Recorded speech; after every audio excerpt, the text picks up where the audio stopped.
Un appareil photo est doté d'un capteur de lumière, ce qui signifie qu'il a besoin de lumière pour imprimer une image. Donc, si tu veux prendre des photos dans le noir, tu auras besoin d'un flash pour permettre à ce capteur de fonctionner.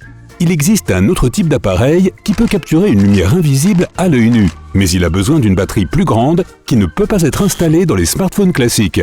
L'Oukitel WP7 est le premier smartphone équipé d'une caméra infrarouge à vision nocturne intégrée. L'appareil photo n'a que 8 mégapixels, donc les photos ne seront pas de très bonne qualité, mais elles peuvent être prises dans l'obscurité. La batterie du téléphone est cependant assez imposante, ce qui ne rend pas son utilisation quotidienne très facile.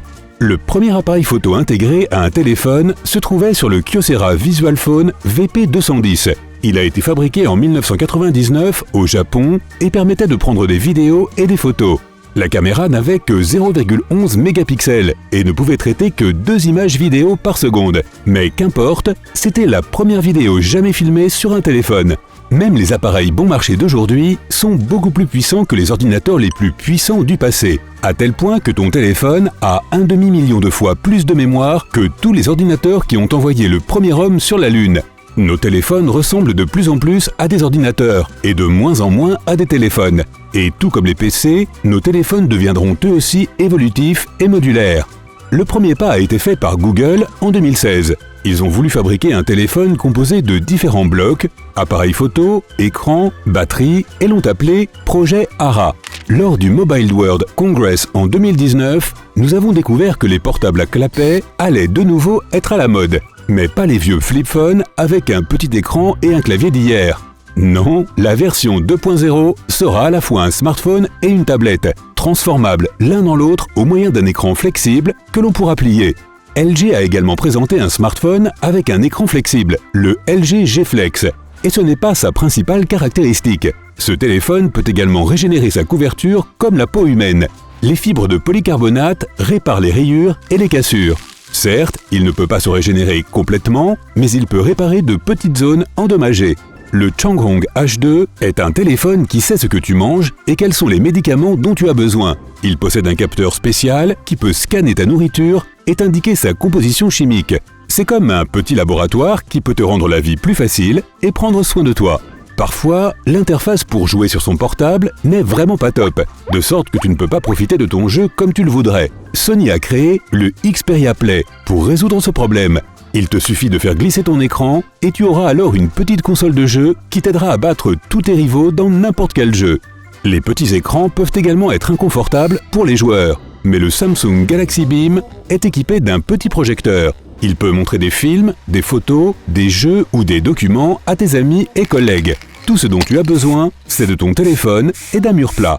Le premier téléphone portable était le Motorola DynaTAC 8000X. Il a été fabriqué il y a 37 ans. Il n'est donc pas technologiquement avancé en comparaison des normes actuelles. En raison de sa taille, de sa forme et de son poids, ce téléphone a été appelé le téléphone brique. Sa batterie n'était pas non plus super performante. Seulement 35 minutes de conversation et 10 heures de charge. Le tout pour 4 000 $. Aujourd'hui, la taille des téléphones diminue, mais leur capacité augmente. Parce que les gens d'aujourd'hui ont plus de besoins. Par exemple, 90% des téléphones portables au Japon sont étanches, parce que les gens n'ont pas de temps libre et utilisent leur téléphone littéralement partout, pour le travail et la détente. Certaines personnes pensent que les smartphones sont nocifs pour l'être humain.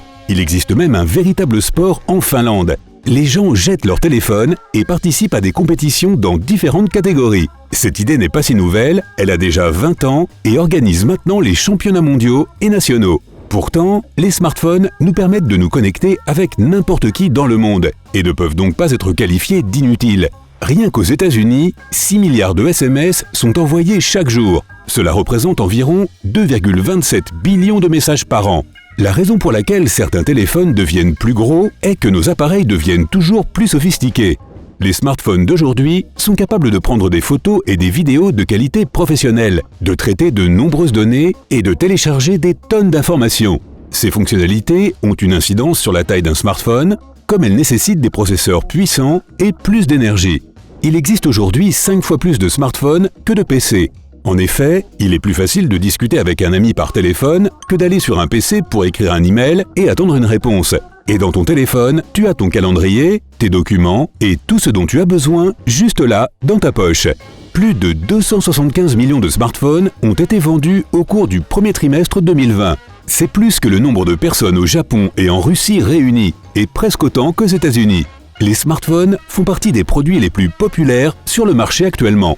Environ 100 000 smartphones tombent dans les toilettes en Grande-Bretagne chaque année. Et les gens l'avouent en plus. Berk. On ne dit pas ici ce qui se passe exactement après cela. Est-ce qu'ils doivent, les repêcher? Et après, quoi? Quoi qu'il en soit, le nombre d'accidents de ce type est encore plus important au niveau mondial entier. Tu t'en doutes. On se sert de nos appareils tout le temps, partout, alors forcément, il y a des problèmes parfois. Alors reste toujours concentré, ok?